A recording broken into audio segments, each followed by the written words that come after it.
I saw him on a sleepless night when I was walking desperately to save my soul and my vision. My coming to New York had been a mistake, for whereas I had looked for poignant wonder and inspiration in the teeming labyrinths of ancient streets that twist endlessly from forgotten courts and squares and waterfronts to courts and squares and waterfronts equally forgotten, and in the cyclopean modern towers and pinnacles that rise blackly Babylonian under waning moons, I had found instead only a sense of horror and oppression, which threatened to master, paralyze, and annihilate me.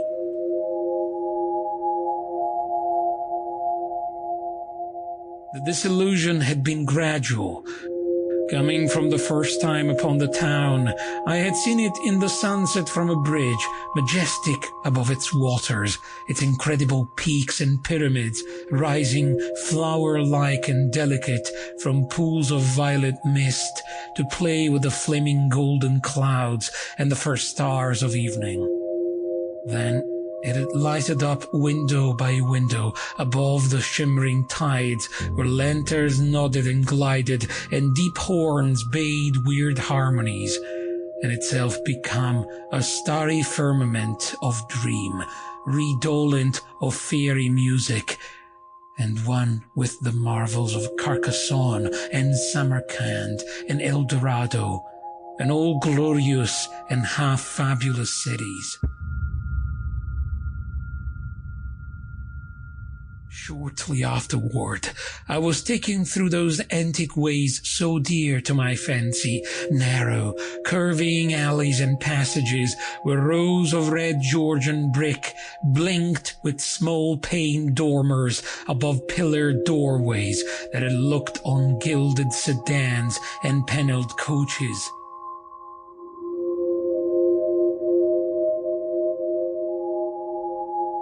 And in the first flush of realization of these long-wished things, I thought I had indeed achieved such treasures as would make me, in time, a poet. But success and happiness were not to be.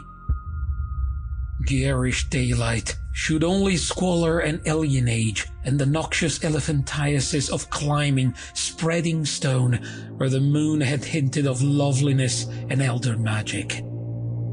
And the throngs of people that seethed through the flume-like streets were squat, swarthy strangers with hardened faces and narrow eyes, shrewd strangers without dreams and without kinship to the scenes about them, who could never mean aught to a blue-eyed man of the old folk, with a love of fair green lanes and white New England village steeples in his heart.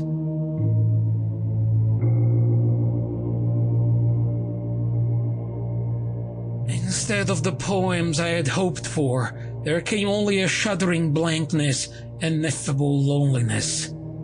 And I saw at last a fearful truth which no one had ever dared to breathe before.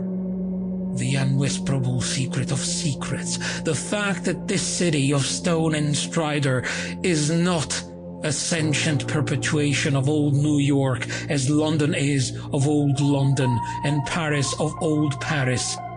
but that it is in fact quite dead, its sprawling body imperfectly embalmed and infested with queer animate things which have nothing to do with it as it was in life.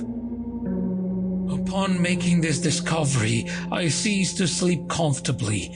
though something of resigned tranquility came back as I gradually formed the habit of keeping off the streets by day and venturing abroad only at night when darkness calls forth what little of the past still hovers wraith-like about, and old white doorways remember the stalwart forms that once passed through them.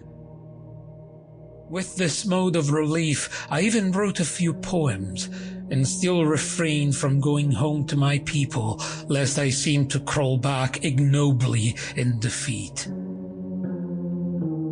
Then, on a sleepless night's walk, I met the Sample complete. Ready to continue?